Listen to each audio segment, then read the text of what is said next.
ఇరాన్తో చర్చల్లో పురోగతి ఉన్నా అమెరికా ప్రెసిడెంట్ డొనాల్డ్ ట్రంప్ లెక్క చేయలేదు. ఉన్నట్టుండి ఆ దేశంపై యుద్ధం ప్రారంభించారు. ఆ దేశం ఎన్నటికీ అణ్వస్త్రాలు తయారు చేయవద్దన్నది తమ ఉద్దేశమని ప్రకటించారు. ఇదే సమయంలో యుక్రెయిన్పై యుద్ధానికి దిగిన రష్యాపై మాత్రం కేవలం ఆంక్షలకే పరిమితమయ్యారు. కారణం ఆ దేశం వద్ద ఎక్కువ న్యూక్లియర్ వెపన్స్ ఉండటమే. అసలు ప్రపంచంలోనే ఏ దేశాల వద్ద అణ్వాయుధాలున్నాయి? ఈ విషయంలో టాప్ ప్లేస్లో ఉన్న కంట్రీ ఏంటి తెలుసుకుందాం. అణ్వాస్త్ర దేశాల జాబితాలో అగ్రస్థానంలో ఉన్నది అమెరికా, రష్యా దేశాలే. ప్రపంచంలోని మొత్తం అణు బాంబుల్లో 90% పైగా ఈ రెండు దేశాల వద్దే పోగుపడ్డాయి. అయితే పేరుకు అగ్రరాజ్యమే అయినా అమెరికా కంటే రష్యా వద్దే ఎక్కువగా న్యూక్లియర్ వెపన్స్ ఉన్నాయి. అమెరికా వద్ద 5277 అణు బాంబులుంటే రష్యా వద్ద ఏకంగా 5459 ఉన్నాయి. అగ్రరాజ్యం తన అణ్వాయుధాలను బెల్జియం, జర్మనీ, ఇటలీ, నెదర్లాండ్స్, టర్కీలో కూడా మోహరించింది.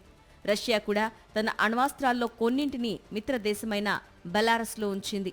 చైనా వద్ద 600, ఫ్రాన్స్ 290, ఇంగ్లాండ్ 225, భారత్ 180, పాకిస్తాన్ వద్ద 170 అణ్వాయుధాలున్నాయి.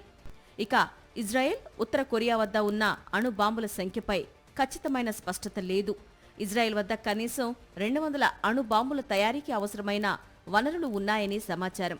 ఇప్పటికే 90 అణు బాంబులను తయారు చేసిందని అంచనా.